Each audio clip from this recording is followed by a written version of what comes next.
Bienvenidos a Raras pero Reales, un programa de 30 minutos dedicado a explorar el síndrome de Dravet y otras enfermedades raras.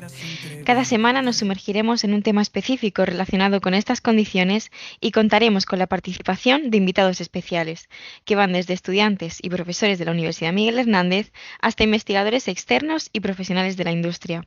Nuestro objetivo es claro: informar, sensibilizar y apoyar a la comunidad afectada por estas enfermedades. Acompáñenos en este viaje de descubrimiento y aprendizaje, donde cada historia y cada voz cuentan. Yo soy Ana Cantó, estudiante del grado de Biotecnología en la Universidad Miguel Hernández y coordinadora científica en la Fundación para la Investigación del Síndrome de Dravet. Y es un placer estar aquí un día más compartiendo información, experiencias y avances científicos que nos acercan a una mejor comprensión y tratamiento de estas enfermedades raras. Me acompaña Micaela Orieta. Hola, Micaela. Hola Ana, yo soy Micaela Orieta, estudiante también de grado de biotecnología en la Universidad Hernández y coordinadora científica en la Fundación para la Investigación del Síndrome de Dravet. Es una entidad sin ánimo de lucro dirigida por padres que no nos resignamos al curso de esta enfermedad rara, luchando contra ella a través de la investigación. Contamos, de hecho, con nuestro propio laboratorio, Parque Científico de la Universidad Miguel Hernández. A través de la concienciación, os invitamos a seguir, por ejemplo, a nuestro equipo solidario RetroDavet y a través del apoyo a otras familias con múltiples programas e iniciativas de carácter social, siempre con el objetivo final de mejorar la calidad de vida de nuestros guerreros y sus familias. Hoy estamos muy emocionados de tener con nosotros al doctor Salvador Rico, un farmacólogo clínico y ejecutivo de biotecnología con amplia experiencia en el desarrollo clínico de moléculas pequeñas, biológicos y terapias génicas, así como dispositivos médicos, con especial experiencia en enfermedades raras y ultrarraras. Actualmente es director médico en Encode Therapeutics, donde aprovecha su experiencia en investigación clínica para liderar asuntos regulatorios, estrategia médica y desarrollo clínico. En Encode, el Dr. Rico diseñó y ahora lidera el programa de desarrollo clínico de terapia ETX-101 para el síndrome de Dravet SC1+, una encefalopatía epiléptica y del desarrollo rara. Obtuvo su título de médico cirujano por la Universidad Nacional Autónoma de México y tiene una maestría y un doctorado en farmacología por la Universidad Autónoma de Barcelona. Antes de unirse a Encode, fue vicepresidente senior de desarrollo clínico en Audentes Therapeutics, ahora Astellas Gene Therapies, donde lideró el desarrollo clínico de Resamirgin Pravovec, anteriormente conocido como AT132, una terapia génica basada en virus adenosociados para la miopatía miotubular ligada al X, un trastorno neuromuscular raro. Además, dirigió el diseño de ensayos clínicos de AT845, una terapia génica basada en virus adenosociados para la enfermedad de Pompe, así como terapias de salto de exón vectorizado para la distrofia muscular de Duchenne, entre otros. Con anterioridad había liderado el equipo de desarrollo clínico en Cerus Corporation and Trancept Pharmaceuticals y fue investigador en el Centro de Investigación del Médico del Hospital de la Santa Creu y Sant Pau de Barcelona. Bienvenido, doctor Rico, menudo currículum, es un honor tenerle aquí con nosotros. Mencionábamos en la presentación que los esfuerzos de Encode Therapeutics se están centrando en desarrollar terapias génicas con elementos reguladores optimizados para dirigirlas a órganos específicos. Pero para aquellos oyentes que no estén tan familiarizados con estos términos, ¿podría explicarnos cuáles son los elementos principales de la terapia génica? ¿Qué son los elementos reguladores en este contexto y qué papel desempeñan? Absolutamente. Muy buenas tardes, muy buenos días en donde quiera que se encuentren. Muchas gracias, Ana, Micaela, por la invitación. Realmente el honor es mío y muchas gracias por la presentación. Efectivamente, fungo como director médico desde hace 5 años de una compañía de desarrollo de terapias génicas para enfermedades neurológicas, principalmente pediátricas, llamada Encore Therapeutics, basada en San Francisco. Nuestro punto de partida son enfermedades pediátricas neurológicas, pero también tenemos una línea de investigación temprana en enfermedades mucho más comunes como el dolor y el Alzheimer. Y efectivamente, sería importante mencionar que dentro de los diferentes tipos de terapia gínica que existen, in vivo, ex vivo, y los diferentes tipos de vectores que se pueden utilizar para las terapias génicas, en este caso in vivo, los elementos que yo voy a desglosar son los elementos de una terapia génica que se basa en la utilización de un vector viral, en este caso un virus adenosociado, ya que es la que estamos nosotros desarrollando en el momento para las diferentes enfermedades en las que nos concentramos, y una de las que se tienen mayor experiencia. Entonces, los tres elementos principales que yo consideraría importantes mencionar de este tipo de terapias son, en primer lugar, la cápside del virus adenosociado, es el cascarón, Es una cápside que no produce enfermedad, es decir, no es patogénica, no es replicante, no se va a dividir y no se va a reproducir. Y este cascarón se utiliza como un vehículo para entregar una secuencia de ADN o transgénico, que es precisamente el segundo elemento de este tipo de terapias.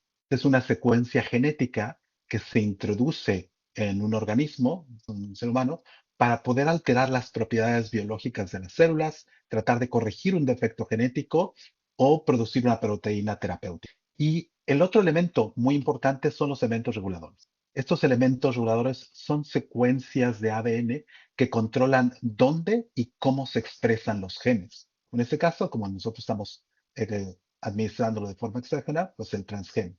Estos elementos pueden incluir promotores que van a iniciar la transcripción de un gen o también potenciadores que aumentan la tasa de transcripción de estos genes. Y estos elementos reguladores aseguran que el transgen se exprese en las células correctas, en el momento adecuado y a niveles apropiados, lo cual es crucial para tener el efecto terapéutico deseado sin tener las causas, secuencias no deseadas. Qué interesante, desde luego. Y teniendo en cuenta estos conceptos básicos, ¿podría explicarnos brevemente qué es el síndrome de Dravet SC1A+ y cómo la terapia génica ETX-101 busca abordar esta enfermedad? Absolutamente.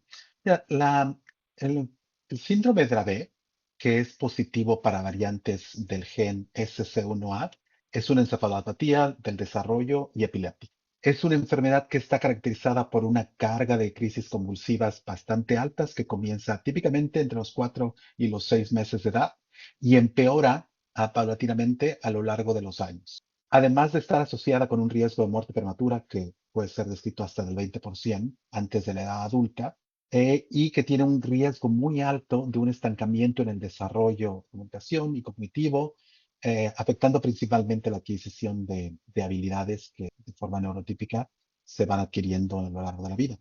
En la mayor parte de los casos, cerca del 85% de los casos de síndrome de Dravet, son el resultado de una variante o de una mutación en uno de los alelos del gen SC1A.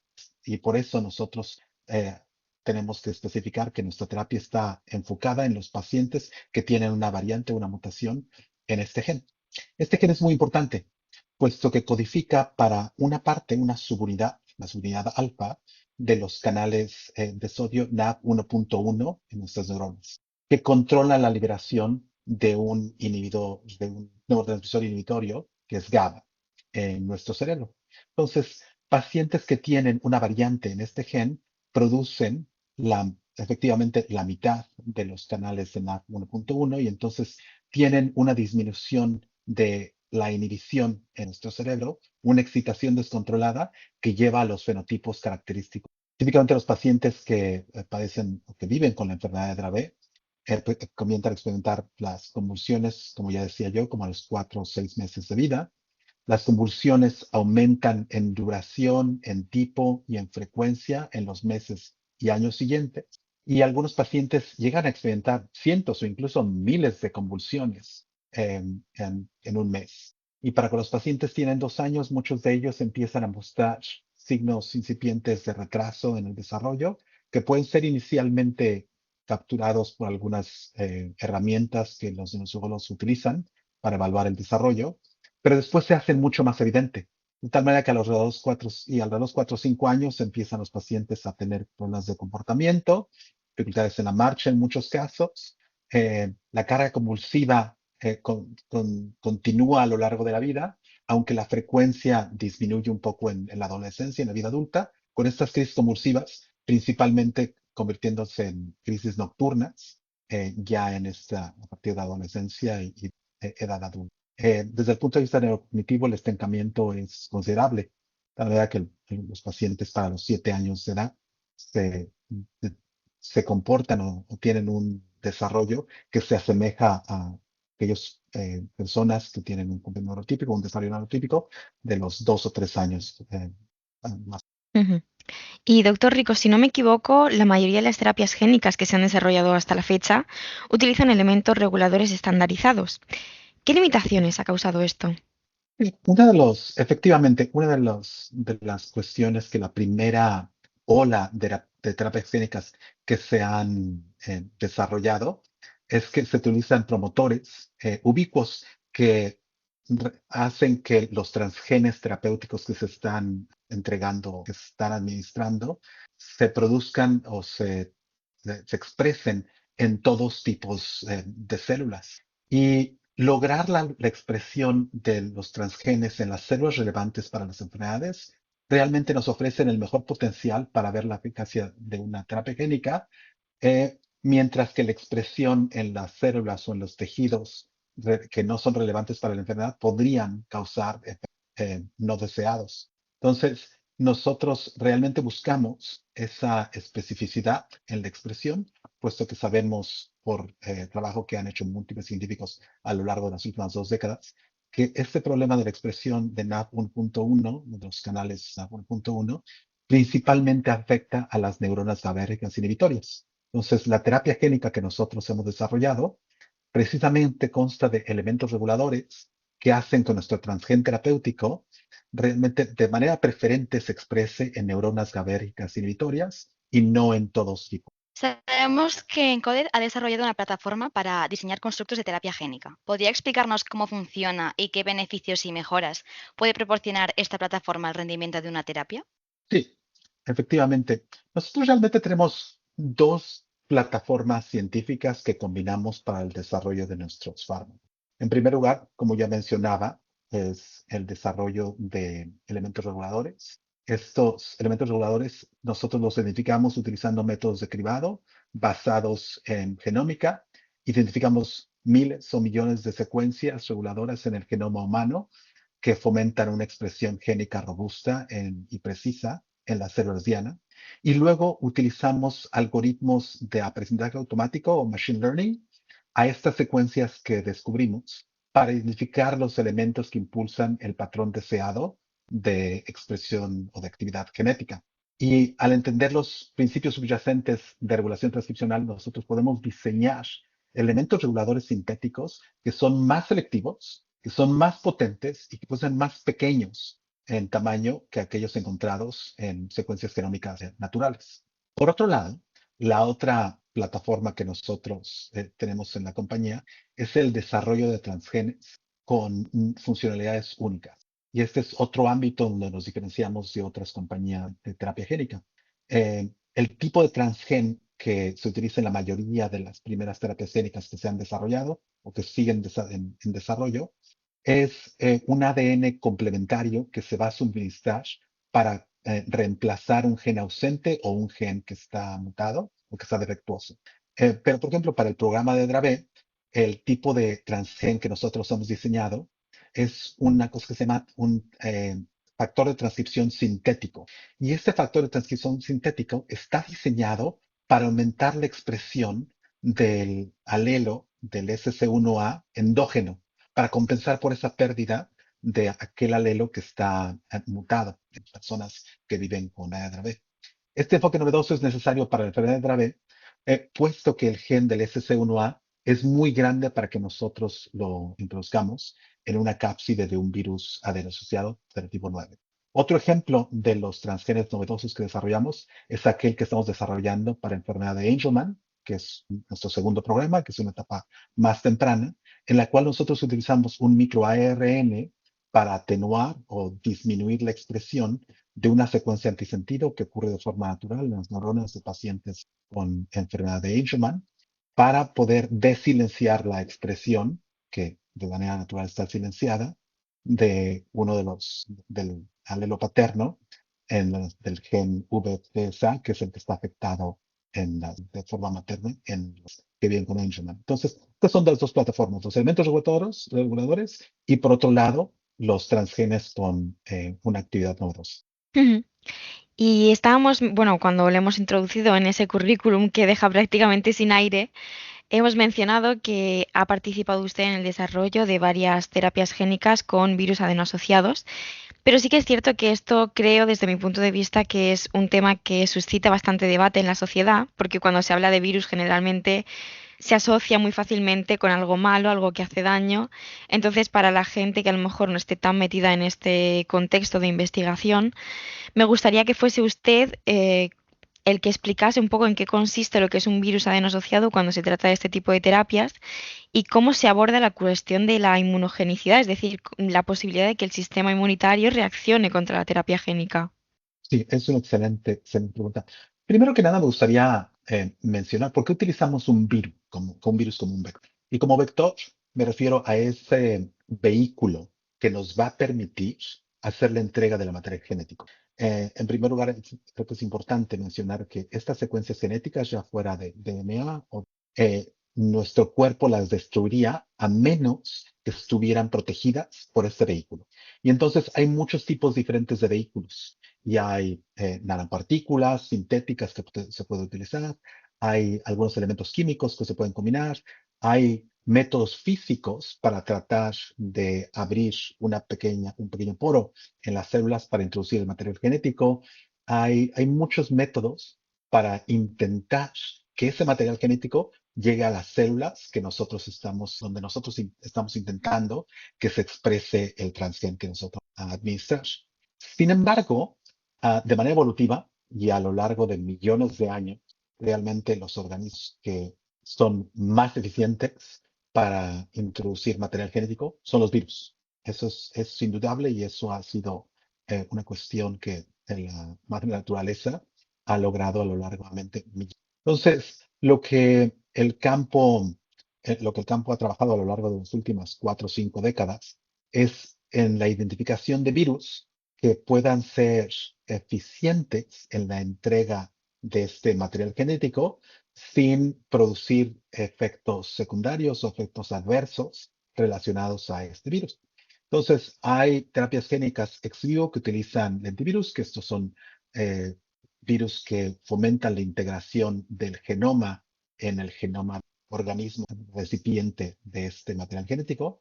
Y en el caso de las terapias génicas que nosotros estamos desarrollando, son terapias no integrantes, es decir, que lo que nosotros buscamos es que ese pedacito de DNA que estamos introduciendo a las células produzcan lo que llamamos un episoma, un pequeño anillo que va a producir la proteína, primero el gen y la proteína, que va a tener la actividad terapéutica en tanto en cuanto estas células estén con vida, que en el caso de las neuronas, pues neuronas postmitóticas, son células postmitóticas que van a tener vida de muchos años, entonces mientras la neurona esté viva va a producir esta proteína.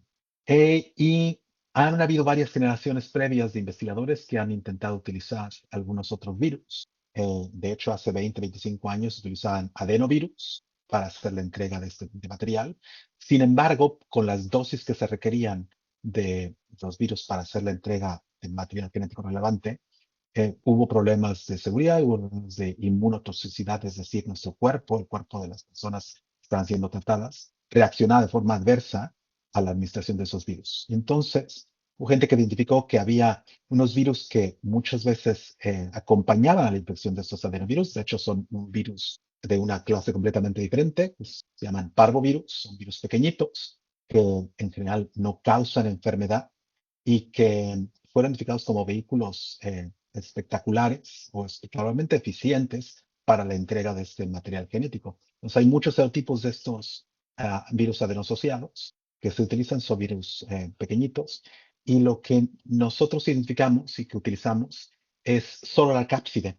Los virus tienen un material genético interno que les permite replicarse, y entonces lo que se hace en este tipo de terapia génica es solo utilizar las secuencias que permiten que la cápside se forme, pero no el material genético que les permitiría replicarse. Entonces, ese material genético no es parte de la producción de los virus. Estas cápsides, ese cascarón, se produce de forma sintética en bioreactores con células que son producidas como fábricas para la producción de esos virus, que mediante un procedimiento de triple transfección, ayudado de unos plásmidos, permiten que las cápsides puedan incorporar el material genético terapéutico y disminuir así un efecto adverso o de inmunogenicidad.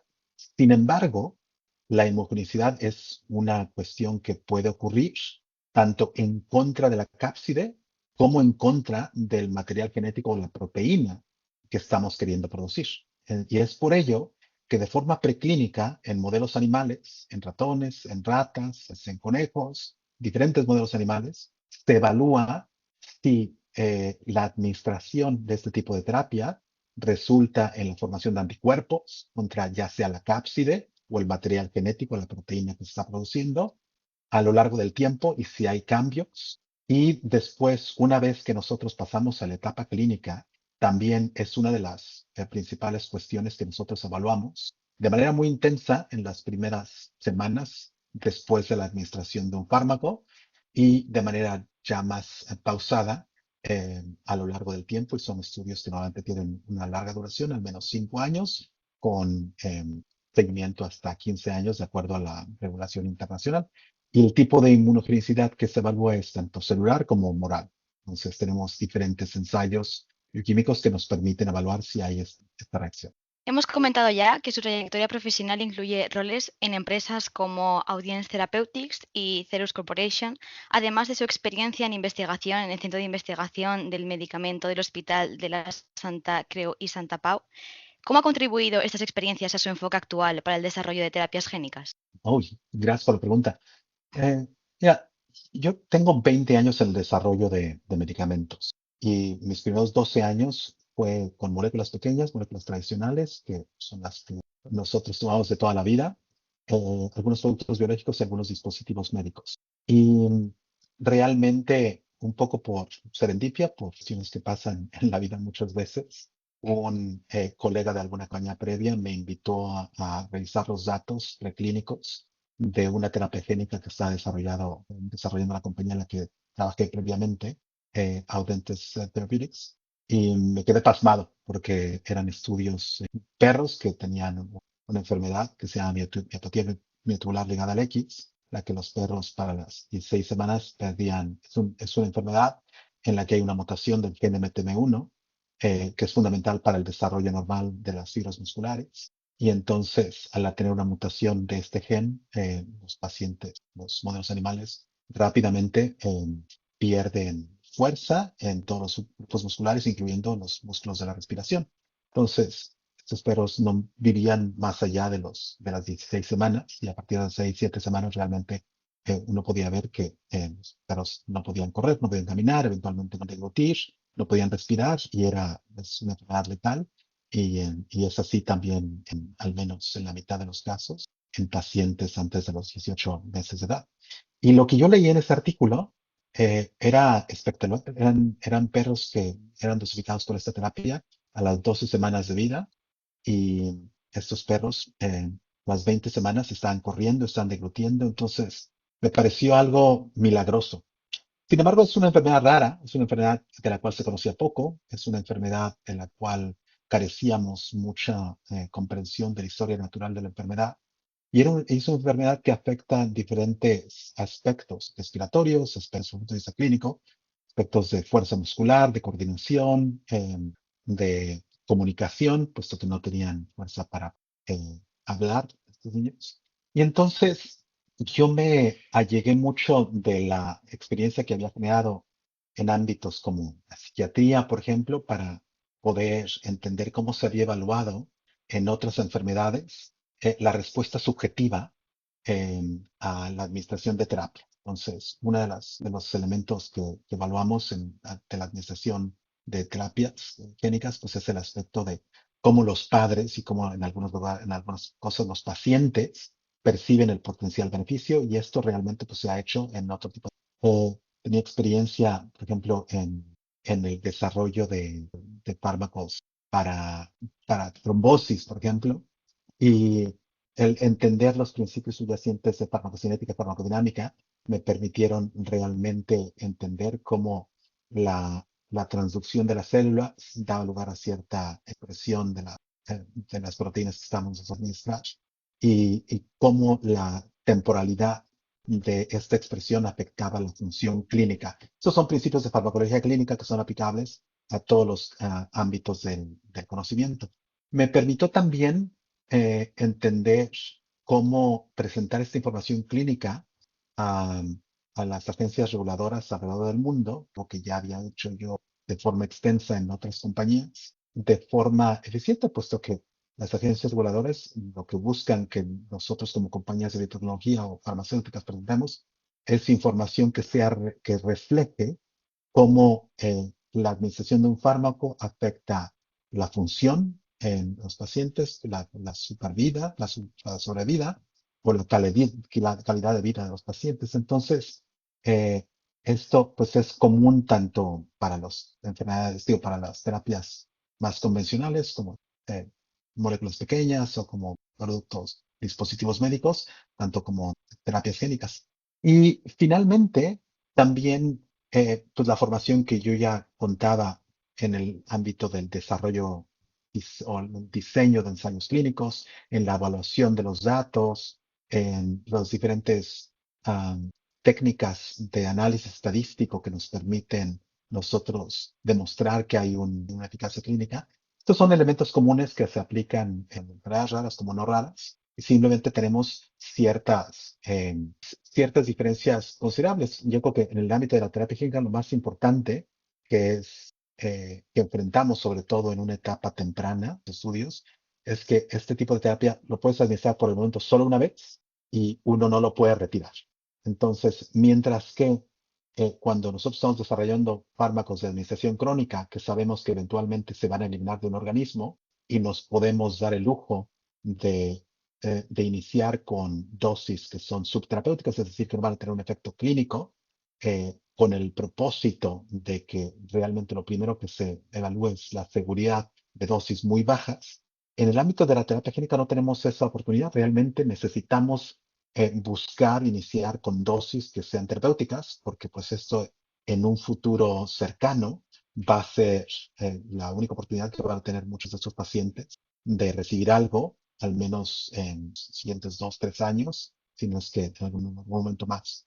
Entonces, y este aspecto también de que uno no lo puede apagar, uno no lo puede retirar, pues es importante desde el punto de vista de seguridad. Entonces, simplemente el desarrollo tiene que ser un poco más cauteloso en algunos aspectos y al mismo tiempo uno tiene que también buscar iniciar con secuencias terapéuticas. Entonces, yo diría que los principios son aplicables independientemente del tipo de terapia que uno esté desarrollando y simplemente hay uno de estos aspectos bastante importantes a tener en consideración cuando uno está diseñando los estudios clínicos que eventualmente van a probar la seguridad y la eficacia de este tipo de fármacos. Y desde su punto de vista como director médico de Encode Therapeutics, ¿cómo ve el futuro de la terapia génica en el tratamiento de enfermedades raras? Y sobre todo, ¿qué avances tecnológicos o científicos considera que serán clave para impulsar este campo en los próximos años? Yo definitivamente estoy sesgado, pero creo que la terapia génica es el presente y el futuro del tratamiento de las enfermedades raras, incluyendo enfermedades como el síndrome de Down. Y esto es porque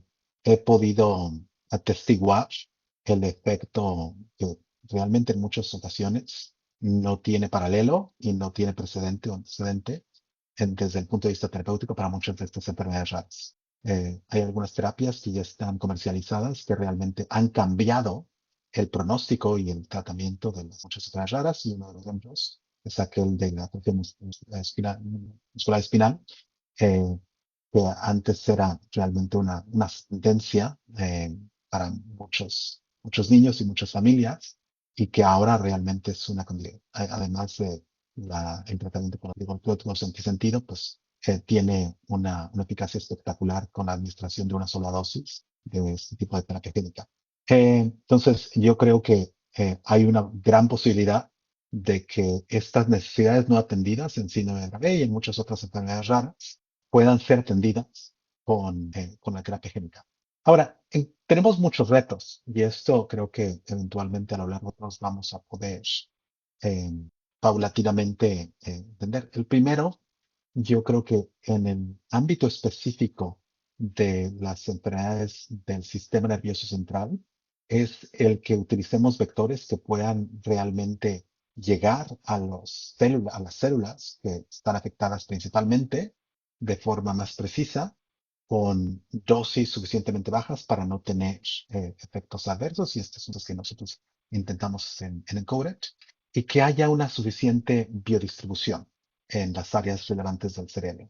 Entonces, hay muchos avances en materia y entonces hay muchas compañías que se han dedicado a generar vehículos que son variantes de estos virus asociados o de otros tipos de virus o de nanopartículas que con dosis más pequeñas realmente pueden llegar a todas aquellas células para producir o para hacer la entrega de material genético y que se produzca la proteína terapéutica. Entonces, ese es uno de los aspectos más importantes. Otro de los aspectos importantes, yo creo que con respecto a la seguridad, es poder paulatinamente administrar estos medicamentos o estos fármacos de investigación con esquemas de inmunosupresión que sean cada vez más inocuos o que en algún momento ojalá podemos administrarlos sin tener un periodo de inmunosupresión temporal, porque por el momento, para tratar de mitigar el riesgo de inmunogenicidad, la mayor parte de las terapias génicas requieren un periodo de inmunosupresión de 2 a 6 meses, dependiendo del tipo de terapia, con 1 o 2 agentes o 3 agentes, dependiendo también del gen.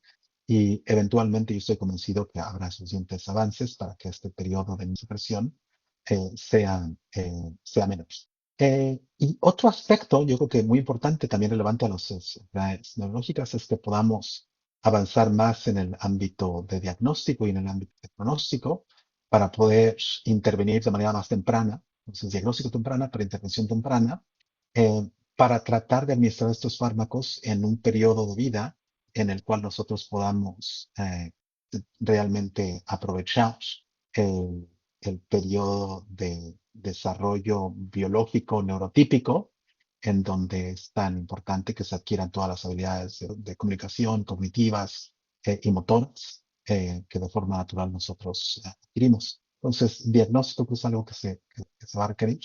Y finalmente, yo creo que una cuestión también muy importante que también se mejora, que es importante, es el acceso. Por el momento, el desarrollo de este tipo de terapias es bastante costoso. La fabricación de este tipo de terapias es muy costosa. Es un poco mitad un arte, mitad ciencia. eh, y es difícil para las compañías pequeñas el producir suficiente cantidad de fármaco para los ensayos clínicos y después para la comercialización. Entonces, por el momento, muchas de las terapias que han llegado a la comercialización son terapias que pues, realmente tienen un costo bastante elevado para las familias y para los sistemas de salud, y entonces eso ha limitado en muchos aspectos o en muchas ocasiones el acceso. Y yo estoy convencido que así fue el caso para los anticuerpos monoclonales, eventualmente también el acceso será más fácil para todas las familias y todos los pacientes que requieren esta terapia. Entonces, creo que son los mayores aspectos en los que tenemos que trabajar, algunos de ellos más clínicos y científicos y algunos otros más sociales y económicos.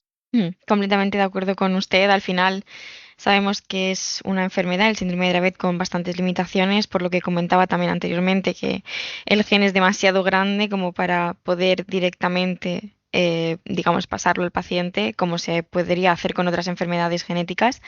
Y hay bastantes barreras, pero al final las últimas noticias que van saliendo y que podemos leer en artículos científicos parecen ser prometedoras. Entonces digamos que también nos queda ese rayito de esperanza siempre. Ya para cerrar la entrevista, considerando su experiencia en el desarrollo clínico de terapias génicas para enfermedades raras, ¿qué consejo le daría a los jóvenes científicos e investigadores que están considerando una carrera en este campo? Si lo están considerando, que no lo duden.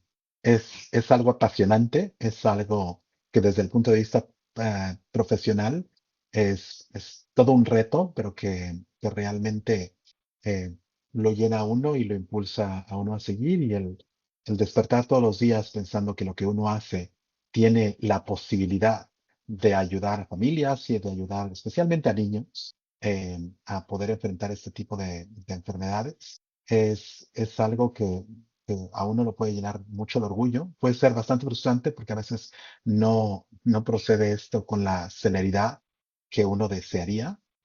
Y sin embargo, poco a poco hay avances, eh, van pasando las cosas. Creo que este, eh, ese objetivo de poder ayudar a estas personas y a estos niños, pues hace que uno imprima mucho más energía, tal vez, y con mucho más gusto para poder llegar a los objetivos. Yo te puedo decir, por ejemplo, en Encoded hemos estado hablando de nuestra terapia a lo largo de los últimos años. He tenido la oportunidad y el honor de presentar la Fundación AB en España en foros hace un par de años. Y en aquel entonces no estábamos todavía dosificando pacientes. El año pasado pudimos lanzar nuestro programa Polaris, que consta de 3 estudios en Reino Unido, en Australia, en Estados Unidos por el momento. Hemos dosificado 8 pacientes que han recibido diferentes tipos de dosis de nuestra terapia ETX-101. La terapia ha sido bien tolerada al momento, pues así siga. Vamos a reportar datos en la segunda mitad de este año. Entonces estamos muy emocionados con el progreso que hemos hecho. Y nuevamente, para todas las personas que estén considerando el campo, creo que es un campo que seguirá creciendo, que hay mucho por hacer. Hay cientos, hay miles de operaciones que requieren que más profesionales se dedican a esto. Eh, y, en fin, yo simplemente lo resumiría en no lo duden. Bueno, queridos oyentes, hemos llegado al final de nuestro programa de hoy. Muchas gracias, doctor Rico, por su valiosa participación, compartiendo su tiempo y conocimiento con nosotros. Y gracias también a todos ustedes por acompañarnos un episodio más. Cada granito de arena cuenta para aumentar la visibilidad de las enfermedades raras. No olvidéis que podéis seguirnos en nuestras redes sociales para estar al tanto de todas las noticias y novedades. Nos encontráis tanto en Facebook como en Instagram, LinkedIn y Twitter como @Fundación Dravet. Os esperamos en el próximo programa. Un sueño, una meta. Aunque la tormenta en nuestra piel se siembre, escribiremos mañana en nuestra frente una cura para Dravet. Nos vuelve valientes.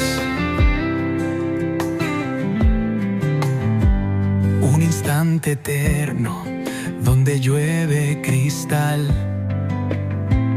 Y los ojos buscan un final que sanar. El amor se convierte en nuestro arsenal en esta batalla que no quiere acabar. No nos rendimos aunque el mundo tiemble, aunque la tormenta en nuestra piel se siembre. Escribiremos mañana en nuestra frente una cura para Dravet. Nos vuelve valientes. Sonrisas se esconden tras nubes oscuras, pero esas risas volverán puras y la esperanza brilla en nuestra locura, porque un día hallaremos la cura. No nos rendimos aún.